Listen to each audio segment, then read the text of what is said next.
Эта песня многим взорвала мозг.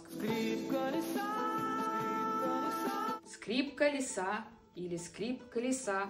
Кстати, клип на эту песню был самым дорогим в 90-х. Давайте поставим точки над «и».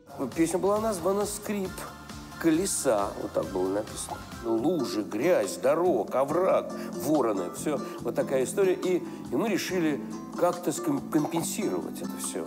Вот. И придумали сказочный образ «Скрипка колеса». И потом начались эти споры просто не на жизнь, а на смерть. И когда споров стало так много, автор решил зафиксировать оба названия. Так что скрип колеса и скрип колеса – это оба верных названия.